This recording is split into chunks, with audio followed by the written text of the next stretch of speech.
Hungry for good television? Dying to tell the story on the Superstation.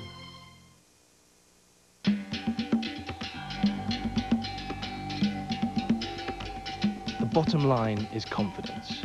When I try to sneak a picture from far away, it almost always ends up in a vicious and terrifying argument punctuated by the sound of safety catches being flicked to full auto.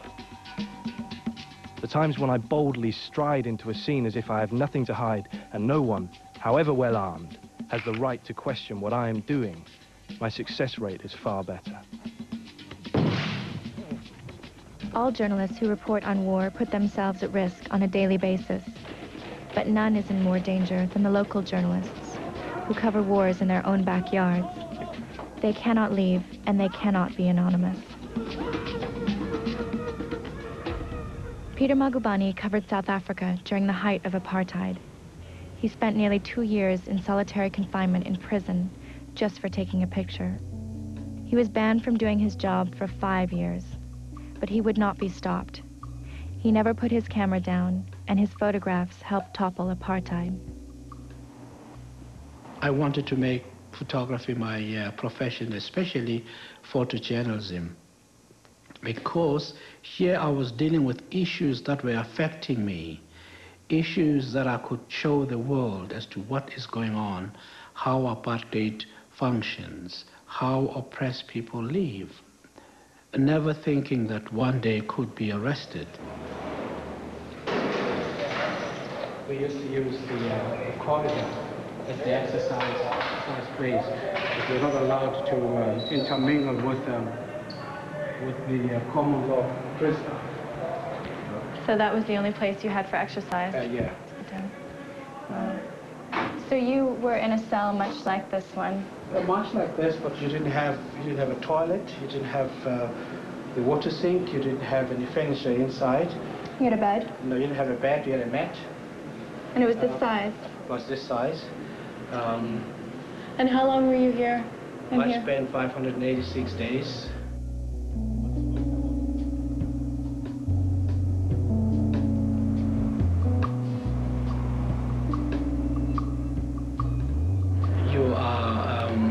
You are tortured.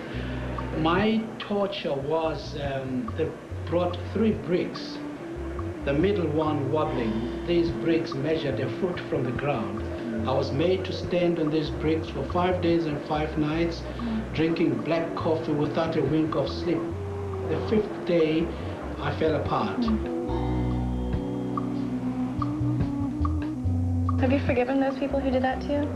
Oh yes, you know, in my profession, if you don't forgive, you will not be able to portray your subject properly, because you will be walking around with hatred. My camera is my mouthpiece for my liberation and the liberation of this country and the people. A struggle without documentation is no struggle. Some of us have to use our pens, some of us have to use our cameras to bring down the system. The apartheid signs that they had, I remember, for instance, there was one sign outside a park that said blacks and dogs not allowed, you know. After the publication of that sign was removed. Now, which means, you know, the power of the camera is great. This is where I was confined to. The 5 years of my banning orders I spent here, and then in '76 the house was torched. This place? Yes, it was torched. So this is all new? Yes, I had to rebuild this place. Why was it torched? Well, because of the 1976 pictures that I had been taking. The police didn't like what I was doing. Right. The fact that I had been assaulted so many times, there was no other way they could get to me. I had a darkroom in here, the back end. And that was all gone? That was all. Any of your negatives or pictures? Some pictures were gone and some negatives were gone. Was that for you probably worse than the house itself? Well, I could rebuild the house, but I could never find my negatives again. Yeah. This is the notorious green car. What's the green car? A green car is a car that was occupied by 2 policemen who were shooting people at random. For no reason? No reason whatsoever.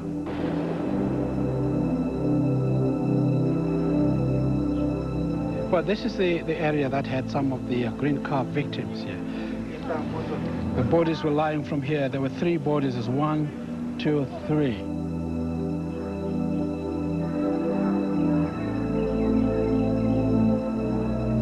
Now, it was the norm in the 70s that, you know, when someone is dead, whether you know that person or not, if you have a newspaper, you cover that person and you go on with your life. Out of respect. Yes, out of respect. This is still Alexander Township. That's this guy moving up to here now. He was gunned down 2 seconds after this picture was taken. These are 2 women. One of the women was gunned down. The bullet just went past my ear and ripped open this woman's stomach. That one is dead, been carried away by his friends. This is all one day. Oh yes, one day. June 1676 changed the country a great deal. The school children were going to protest against using of Afrikaans as a medium of instruction. Unfortunately, the police opened fire and killed 13-year-old Hector Peterson. And Soweto, or the country, has never been the same again. The cracks of apartheid on that day kept on cracking and cracking until the wall tumbled and came down. The day of the funeral was very, very moving. He was the first victim and he was the first to be buried, even though there were other people that were killed after him. Just to see the scene, look at the mother, the relatives, the sisters cry and faint was just moving, you know. But being a documentarian, you had to pull yourself out of it so that you capture the right moments, because if you get involved emotionally, you will not be able to do your job. You lost your son Charles in the violence during the riots, and Charles also, he was a photographer, wasn't he? He was a photographer. So he too. could have maybe followed in your footsteps. Well, he was getting there. Yeah. His images were just about the same as my images, because he was coming along with me and doing what I'm doing. How old was he? He was 33 when he died. He was shot and his body was hacked. So who did kill him? We still don't know up to now. Do you think that changed the way you worked after your son was killed? No, it hasn't. It hasn't changed me. No. It hasn't changed me. I still fight back like a wounded tiger.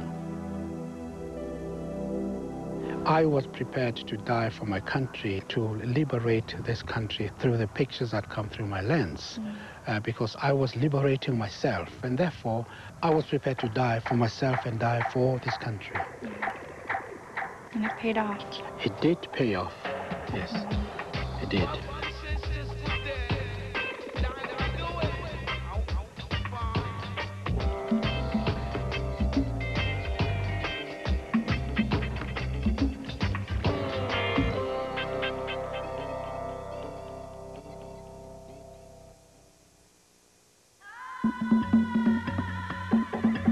I went straight back to Somalia for the arrival of the Marines, which was very exciting, being in the middle of not only a war, but a first-rate media circus. It felt like all my years of taking silly pictures and making journals of safaris and trips is beginning to bear fruit. But being in that place really eats away at the mind. The shattered bodies and hundreds of walking skeletons really left me changed in a way that I don't even begin to understand myself.